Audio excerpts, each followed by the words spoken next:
So, welcome to the Purpose and Progress podcast show, where we introduce and connect with inspiring guests who are industry leaders and who are inspiring others for positive change and just making an impact in people's lives and stuff like that. Today, I have a guest who's inspired me in so many ways and has been an instrumental part of me and myself, doing the things I do in terms of the children's book stuff and, all that material stuff. That's definitely been instrumental in that. And he's a friend of mine too. And it's just such a pleasure and a blessing to have my friend. He's manager of PR from the Heart. He's award-winning author of the book, Walking Each Other Home, Zachary's mission, a hospice for children. And he is also, award-winning author, manager of PR from the Heart, and my friend, John Masiulionis. Welcome, John Masiulionis, to the show. Oh, such a blessing to have you here. We go so far back that before it was Dr. Jim Price, it was just Jim Price. But Jim, I'm grateful to be here. I'm grateful to call you not only a friend, a colleague, a dear client, a fellow neighbor. You may hear some Mr. Rogers neighborhood language, some Fred Rogers verbiage through the course of our conversation. But right off the bat, I want to congratulate you because this is a new venture that you are launching with your podcast. In different iterations, I've been very fortunate to do radio and podcasting for 23 plus years, going back to my time as the host of the award-winning wrestling radio show Monday Night Mayhem, to the present day through PR from the Heart, the children's book Spotlight series, which will now be celebrating its 8-year anniversary this fall, one of the leading, most popular podcasts in the world of children's literature. Of course, David Newell, the beloved Mr. McFeely on Mr. Rogers' Neighborhood, the sister program of the children's book Spotlight series, which is the Neighborly Reviews bookcast. Hard to believe that David and I just celebrated the 5-year anniversary of the program. So I share this because it's always important for me to help the next generation, those who are getting into radio, those who are getting into podcasting, and most importantly, sharing their story.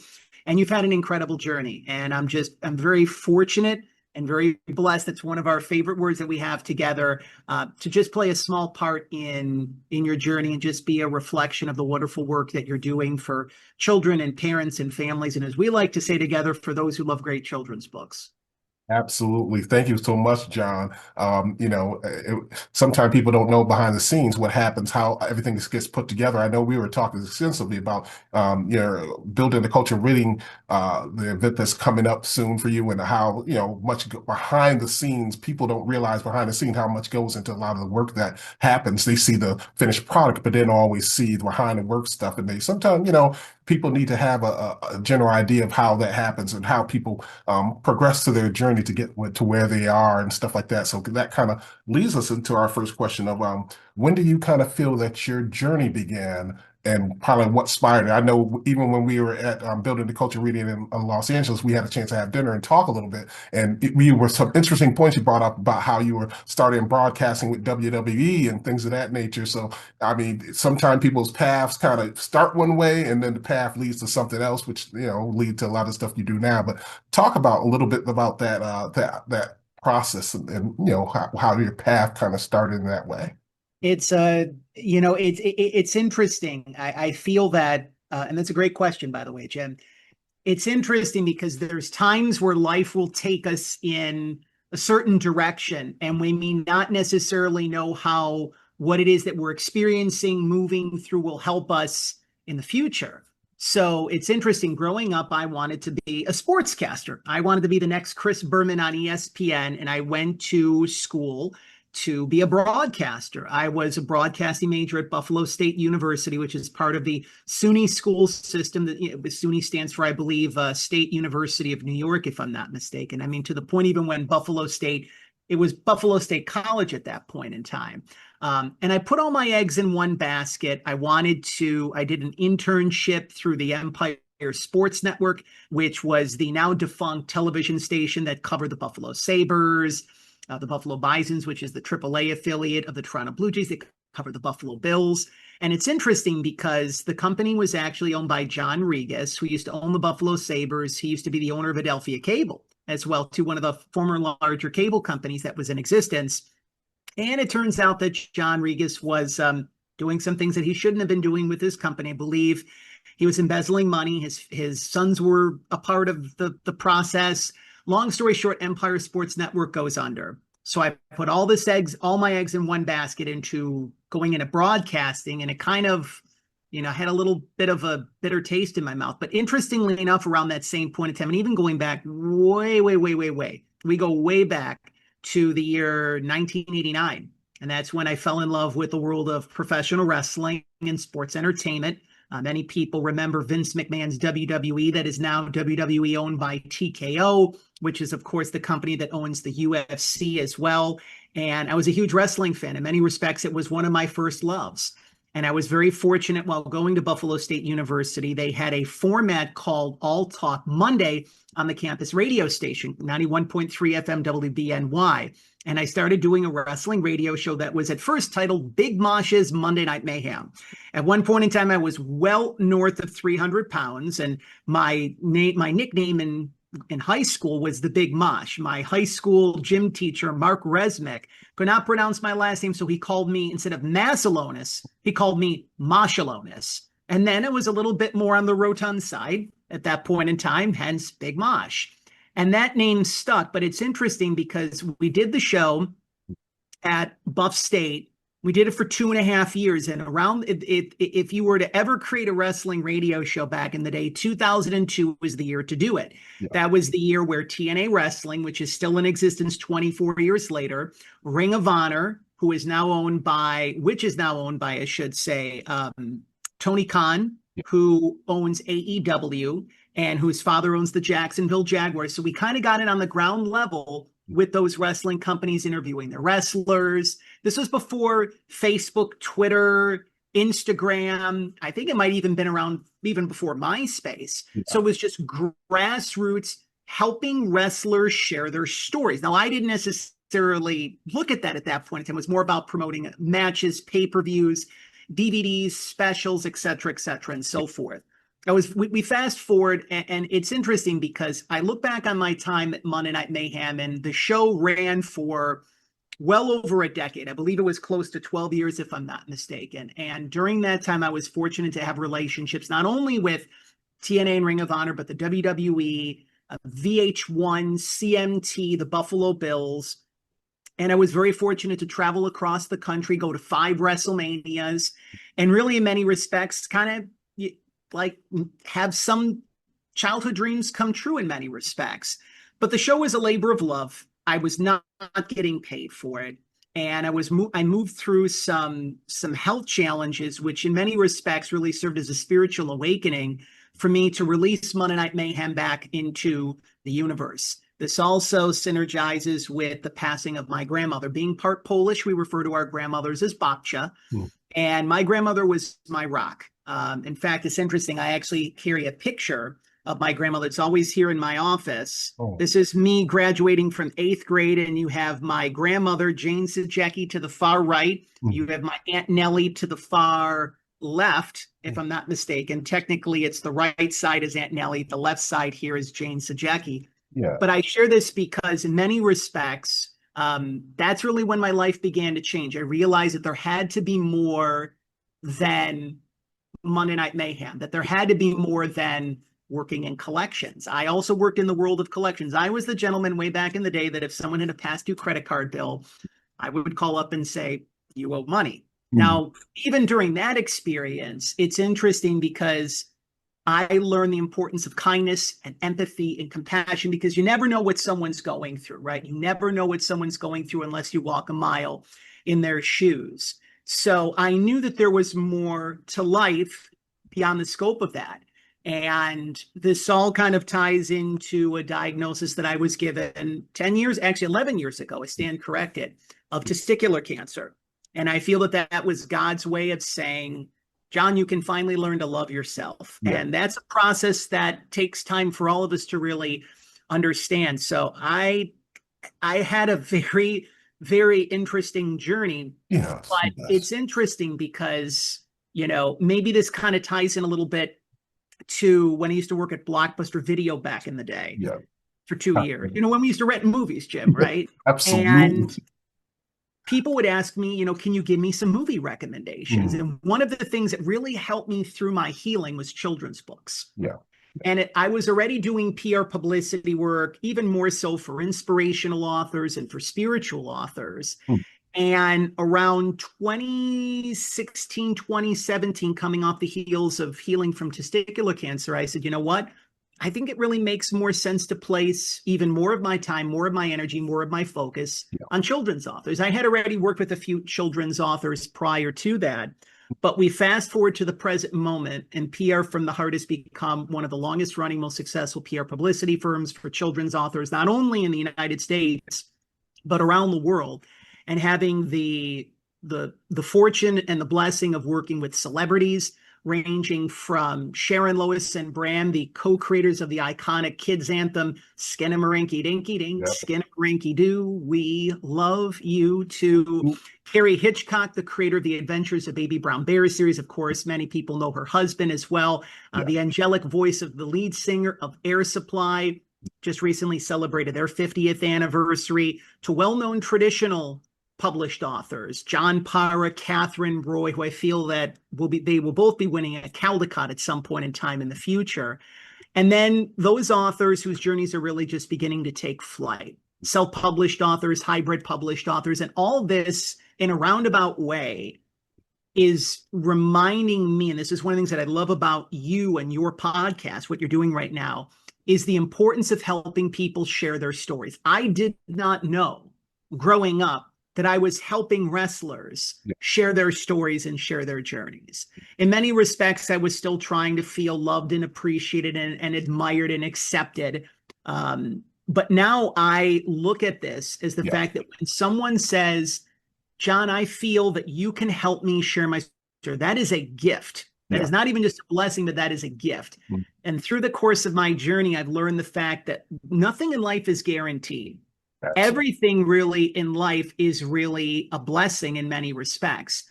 And this ties into the last thing that I want to mention on this question, is that I remember after my grandmother had passed, there was a time, 2016, 2017, where it may have looked like on the surface I lost everything. And I remember talking to my grandmother and say, Babcha, show me whom to serve, how to serve, when to serve, where to serve, and in what capacity to serve, and I'm there. And I was reminded through the work of the late Dr. Wayne Dyer, beloved spiritual teacher, New York Times bestselling author. Many people refer to him as either the father or the godfather motivation. I was reminded through his work of when you place the importance and the focus on the we, the me somehow gets taken care of. We're really programmed in society for us to be I, me, what's in it for me. And you have to take care of the me. You absolutely have to, because then it's like serving from an empty, if you're not doing that, it's like serving from an empty cup. But when you focus on the we, the me suddenly becomes taken care of, and then you're serving from the overflow instead of serving through depletion. So with each, I'm turning 45 in August, which is hard to believe. There's days where I do feel a little older, but going back to showing that photo of Aunt Nellie, when I think of Aunt Nellie, my visual and remembrance of her is not as an older Polish woman in the kitchen making pierogies for everyone. She was playing tackle football with me and my cousins. She reminded me that age really is just a number, right? That it's really our spirit that is youthful and eternal if we allow it to be. But again, just being at this particular point in time, and this all really bridges not only in my work with PR from the Heart, not only through the release of Walking Each Other Home, Zachary's mission to hospice for children, but I started getting visions before I moved out to San Diego. This was probably a little over 10 years ago. It was almost after my grandmother's passing, about initiating a children's hospice for terminally ill children.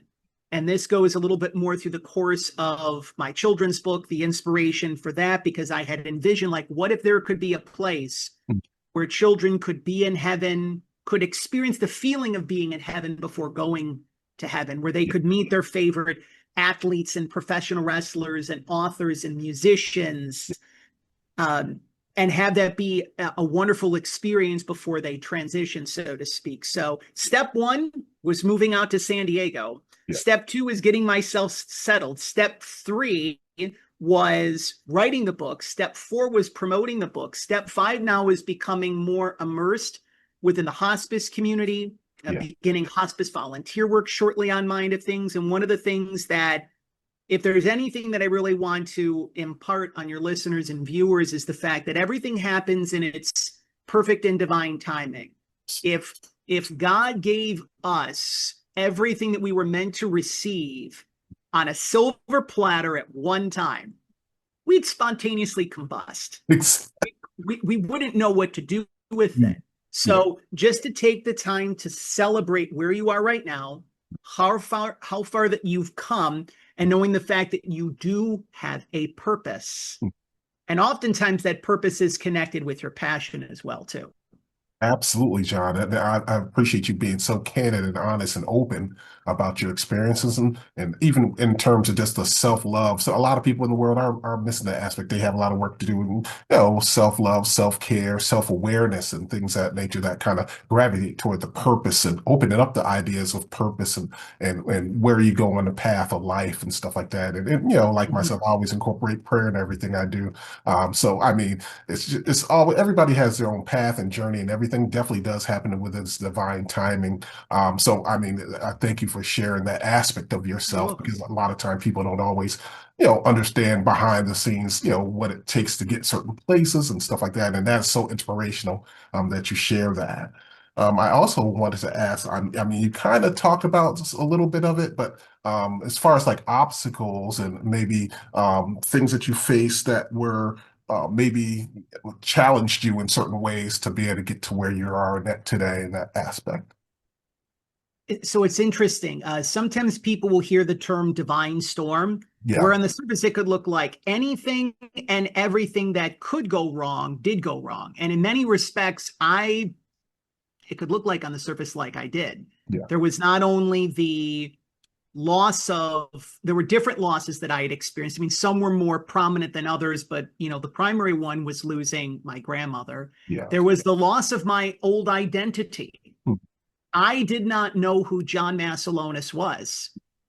I knew who the Big Mosh was. The Big Mosh was someone who wanted to just, who was just really searching and seeking for attention and for love, who really had a good heart at the same point, but felt that that part of me felt that I needed to do like a Fred Astaire tap dance impersonation to get people to like me and to love me. Because I had an old belief system that said, I can only be accepted, appreciated, loved, and cared for if I do X, Y, and Z for something else. And we don't need to prove or validate our worth and our value. This is one of the things that the work of Fred Rogers and Mr. Rogers' Neighborhood, and watching those episodes again as an adult in my early to mid to late 30s, really helped me to heal, because Fred Rogers reminds us still to this day of our intrinsic worth and value, that you're loved and you're special just the way that you are.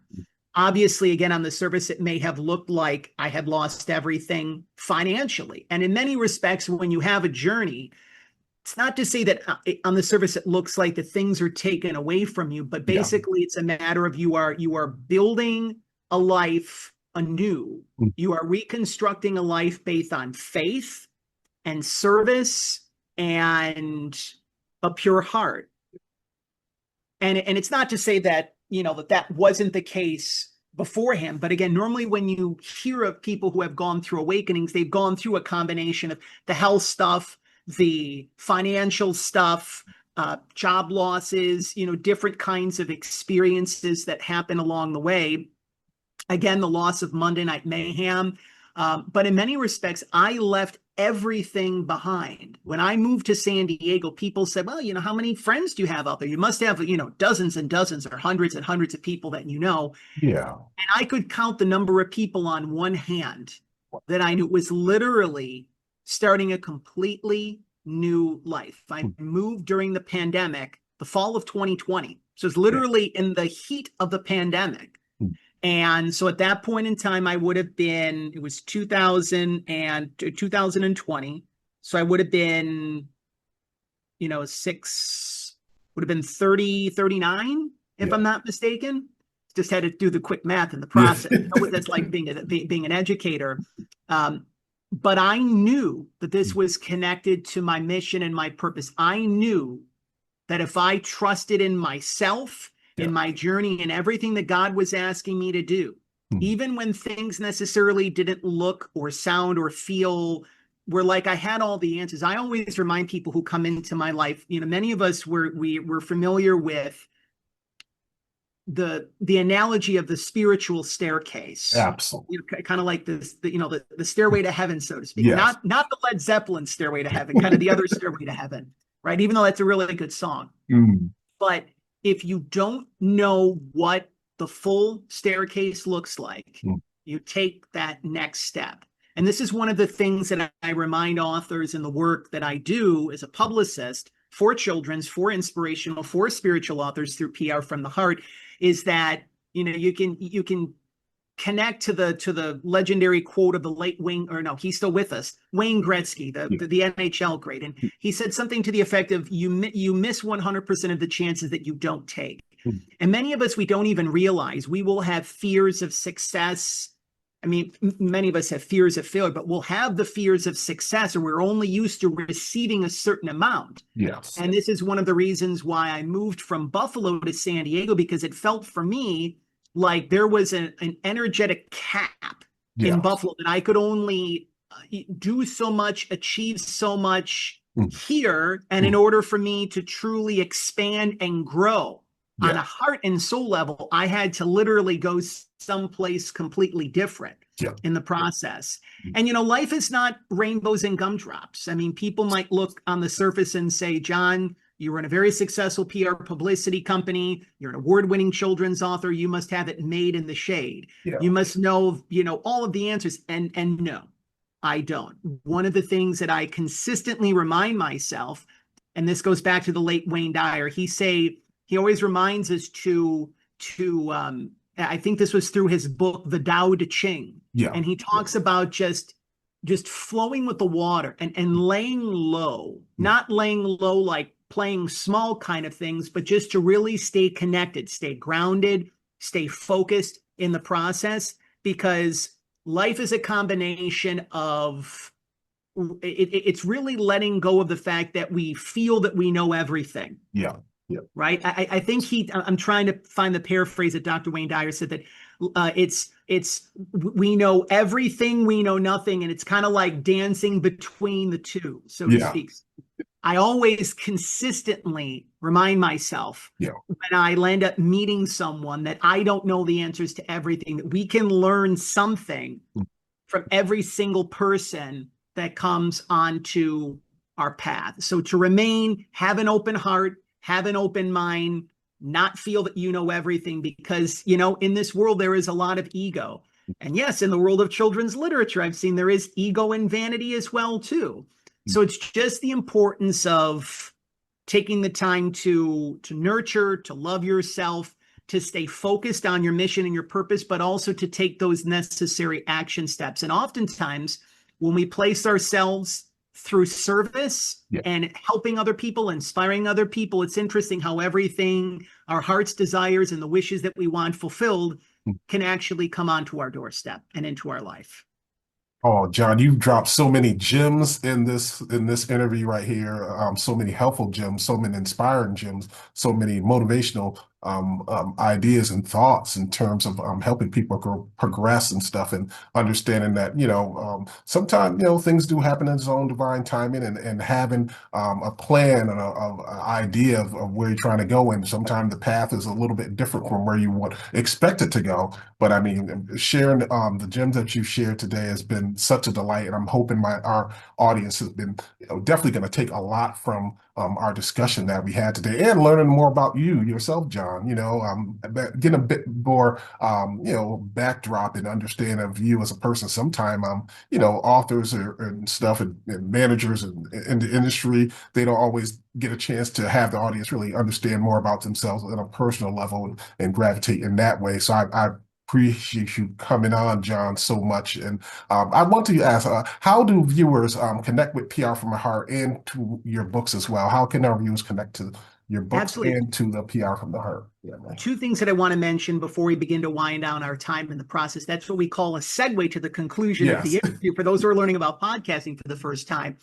One of the things that really comes to mind is the fact that eventually we can get to a point in our lives where life, how we feel about ourselves internally, can reflect externally in our lives. So it's interesting because it took me some time to get to the point of, ultimately how we treat ourselves is how we treat other people.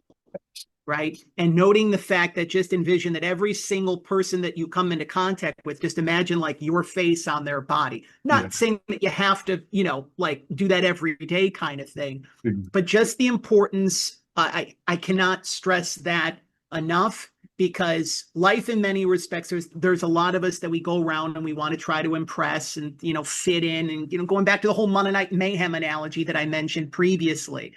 And this is one of the things that I also want to leave your listeners and viewers with, is the fact, and again, this is one of the reasons why your work and the Adventures of Harold from the Hood series stands out for kids. Your work and your efforts, in addition to your worth and your value, stand out on their own accord. And I feel that if many of us just breathed into that, I mean, yes, maybe to a certain extent, there's times in life where we have to chameleon or we have to try to impress, if we land up, meeting this person today. And, I remember, for example, when I met Craig Melvin from NBC's Today Show not that long ago for the first time, there's a part of me that's like, oh, this is Craig Melvin. I have to, put on a good show. Right. And then it's just realizing like everyone is just the same, even though certain people may have more stature or clout or maybe more zeros in the bank account or the bigger house or the whatever the case might be. Right. Just knowing the fact that we can get to a point where how we feel about ourselves can reflect externally. So again, if there's again another thing that I can give to your listeners, because I love giving from my heart, is the fact that just try that on for size. If you found yourself struggling with that, just kind of try that on for size. I tend to call these things spiritual science experiments. So that's the one thing that I want to make mention of, number one. Number two is to continue to support Dr. Jim Price and the podcast that you are watching right now. I've had the chance. PR from the Heart is celebrating 12 years this summer. We're entering into our 13th year of service to inspirational, spiritual, and of course, children's authors across the country and around the world. Dr. Jim Price, who of course you're watching, you're listening to, you're on his website, you're on his YouTube channel. He really cares about children and he cares about all of you. And this is why he is branching out and expanding in the process. Here's a man who really commanded the stage last year at Mall of America as part of PR from the Heart's annual flagship event, Building a Culture of Reading in Your Classroom, that is celebrating its 4th anniversary this year. So for all the listeners and viewers out in Portland, just a quick plug, Saturday, August the 8th, Building a Culture of Reading in Your Classroom, Barnes & Noble Clackamas Town Center in Portland, Oregon, beginning at 11 a.m., and then going all the way until 4 p.m., 2 immersive experiences, story times in the mornings to the early afternoon, and then an interactive panel discussion, Q&A, meet and greet, and book signing, co-headlined by Tony Patino, the Emmy Award-winning co-creator of Reading Rainbow, Aaron L. Stenke, who is one of Scholastic's top authors. He is one of the leading graphic novelists in the world of children's literature. Of course, the creator of the Mr. Wolf's Class graphic novel series, again, published by Scholastic, and the event will be co-hosted and co-moderated by myself. And you remember him and you love him as the beloved Mr. McFeely in the popular long-running children's television program, Mr. Rogers' Neighborhood. I mentioned David Newell previously. But again, building a culture of reading in your classroom. You can reserve your tickets right now. Free event that we're offering to the Portland community as well. And then as many authors and their journeys are taking flight, especially for those authors who are stepping into the world of children's literature. They're writing their memoir, they're writing a spiritual book in the process. It's important that I remind the fact that your story needs to be shared. If we believed, all of us, the billions of people that are on this planet, if we all believe that we all have a story that is worthy to share, I feel that the world would be a much better place. The world would be a much more kinder, empathic, compassionate, more loving place. You can head on over to the official website of PR from the Heart, which is prfromtheheart.com. You can connect with me on social media at PR from the Heart. We keep it simple. So Instagram, Facebook, X, all at PR from the Heart. You can subscribe to PR from the Heart's official YouTube channel. And of course, you can watch current and past episodes of the Children's Book Spotlight series, which again is one of the leading, most popular podcasts in the world of children's literature, along with the Neighborly Reviews Bookcast, which is, of course, one of the leading children's book podcasts and book review programs for parents, educators, and librarians in the United States and Canada. We've been very fortunate to bring back one of the crown jewels of PR from the Heart, which is Empowering Reads for Kids, where, of course, I'm very fortunate to team up with Chelsea Lavelle, who is the host of News 4 Buffalo's Daytime Buffalo, one of the only dedicated monthly children's book review segments on television nationwide. So you can, of course, stay connected to the official PR from the Heart YouTube channel. And of course, you can learn more information on how PR from the Heart, my team and I, can help and support you in your next steps, whether it be a citywide book media tour, whether it be a national book media tour, simply just, again, learning more information about the Children's Book Spotlight series, the Neighborly Reviews Bookcast, and Empowering Reads for Kids. And then for those who wish to pledge their support and purchase their copies of Walking Each Other Home, Zachary's Mission, a Hospice for Children, published by our friends and neighbors at Trolley Stop Publishing, you can head on over to my official website of my first name and my last name.com, so johnmasiulionis.com. You can also go to amazon.com. Both Dr. Price and I know the fact that those 5-star, we're not doing Beyonce's here on Dr. Price's podcast. This is when you leave that 5-star review, Right. that lets me know that this work is getting out more into the community. And of course, a portion of the proceeds of all sales will go towards the eventual creation of the Children's Hospice and Palliative Care Facility in San Diego, California. But again, Jim, I want to thank you for this invitation.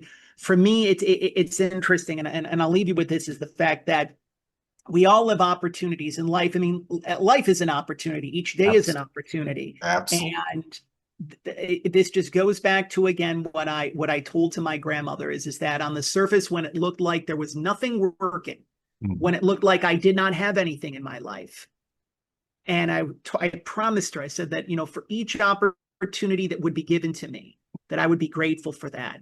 And as things continue to get better in our lives, it's important to remember that. The fact that if, you have the blessings of the good health, that you're doing very well financially, your family's doing well financially, all of that can be gone in a glimmer. It can be gone in a second. So the importance of just remaining appreciative and grateful and blessed, because when you do all of that, and when you take the necessary next steps, you can very much stay connected and move forward with your mission and your purpose. You can bring more passion into your life, and then things can even be that much more fun and magical. And in many respects, life can almost be like a Disney movie where your wishes can be fulfilled.